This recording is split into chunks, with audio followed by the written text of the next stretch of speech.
tentang pengertian tarif. Tarif adalah pajak yang dikenakan oleh pemerintah pada barang-barang yang diimpor dari luar negeri, berdasarkan nilai atau jumlah barang tersebut. Contoh tarif, yang pertama, tarif pada impor mobil, 10% dari nilai mobil. 2. Tarif pada impor elektronik, 5% dari nilai elektronik. Di sini kami akan menjelaskan materi yang berkaitan dengan bea masuk. Yang pertama, pengertian bea masuk. Bea masuk adalah pajak yang dikenakan oleh pemerintah suatu negara atas impor barang-barang dari negara lain dengan tujuan untuk menghasilkan pendapatan negara dan melindungi industri dalam negeri. Yang berikut tujuan bea masuk. Tujuan bea masuk adalah yang pertama, menghasilkan pendapatan negara. Bea masuk dapat menjadi sumber pendapatan negara yang signifikan. Yang kedua, melindungi industri dalam negara. Bea masuk dapat melindungi industri dalam negeri dari persaingan yang tidak seimbang dengan industri luar negeri. Yang ketiga, mengatur impor. Bea masuk dapat digunakan untuk mengatur impor dan mencegah impor barang-barang yang dianggap berbahaya atau tidak diinginkan. Yang berikut adalah jenis-jenis bea masuk. Yang pertama, bea masuk valorem. Bea masuk yang dikenakan berdasarkan nilai barang yang diimpor. Yang kedua, bea masuk spesifik. Bea masuk yang dikenakan berdasarkan jumlah atau berat barang yang diimpor. Yang ketiga, bea masuk gabungan. Bea masuk yang dikenakan berdasarkan kombinasi nilai dan jumlah atau berat barang yang diimpor. Yang berikut, cara menghitung bea masuk. Cara menghitung bea masuk adalah yang pertama, menukarkan nilai barang, menentukan nilai barang yang diimpor. Yang kedua, menentukan tarif bea masuk, menentukan tarif bea masuk yang berlaku untuk barang tersebut. Yang ketiga, menghitung bea masuk. Menghitung bea masuk dengan mengalihkan nilai barang dengan tarif bea masuk. Dampak bea masuk. Dampak bea masuk adalah yang pertama, meningkatkan biaya impor. Bea masuk dapat meningkatkan biaya impor dan membuat barang-barang impor menjadi lebih mahal. yang kedua, mengurangi impor. Bea masuk dapat mengurangi impor dan meningkatkan produksi dalam negeri. Yang ketiga, meningkatkan pendapatan negara. Bea masuk dapat meningkatkan pendapatan negara dan membantu biaya kegiatan pemerintah. Selamat pagi teman-teman. Jadi di sini saya akan menjelaskan tentang pelarangan impor. Jadi pelarangan impor teman-teman melarang masuknya satu barang dalam suatu negara. Jadi hal ini berfungsi untuk meningkatkan produksi dalam suatu negeri. Jadi di sini teman-teman ada ilustrasi atau gambar terkait dengan pelarangan impor. Salah satu contoh pelarangan impor teman-teman adalah kayu.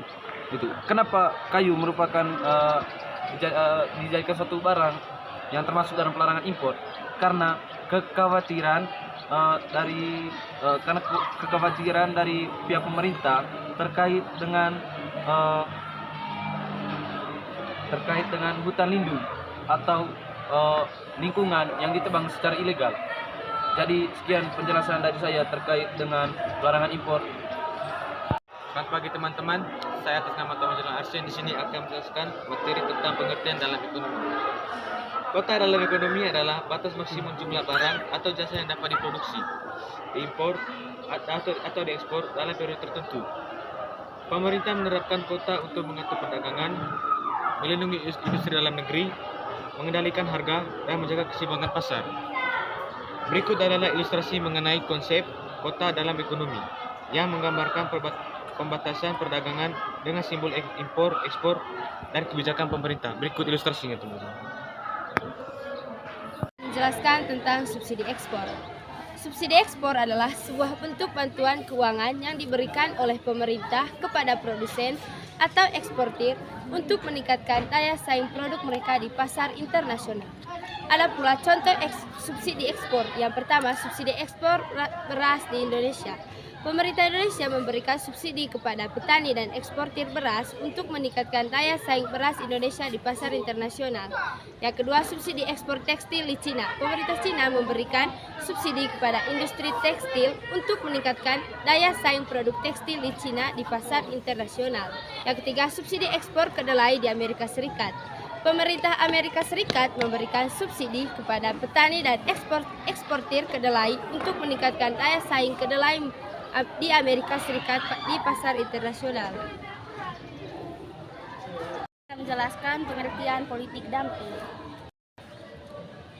Politik dumping adalah sebuah kebijakan di mana barang diekspor dan dijual di luar negeri dengan harga lebih murah guna menguasai pasar negara tersebut. Politik dumping dapat dimaknai sebagai kebijakan diskriminasi harga dan dapat mematikan pasar luar negeri, di mana produk tersebut dijual lebih murah. Yang berikut jenis-jenis dumping. Pertama, dumping sporadis, yaitu dilakukan secara tidak teratur ketika suatu perusahaan memiliki kelebihan stok dan ingin menjualnya dengan harga murah. Yang kedua, dumping predatory, yaitu strategi jangka panjang untuk meyakinkan pesan dengan menjual produk di bawah harga produk, lalu menaikkan harga setelah monopoli tercapai. Yang ketiga, dumping presiden, yaitu dilakukan secara terus-menerus untuk menetapkan pasangan dari luar negeri dengan harga lebih rendah dari harga domestik. Saya akan melanjutkan materi tentang politik dumping. Setelah melakukan politik dumping, ekspor atau pelaku dumping dapat menentukan apakah tetap akan menerapkan harga lebih murah atau tidak, gantung dari motif awal melakukan kebijakan dumping tersebut. Beberapa contoh politik dumping adalah dari Cina mengekspor sutera dengan harga murah ke India yang merupakan negara penghasilan sutera. Politik dumping juga dilakukan Jepang dengan produk elektronik serta mobil motornya. Jepang menerapkan dumping pada negara-negara lainnya secara masif guna menjangkau pasar luar negeri.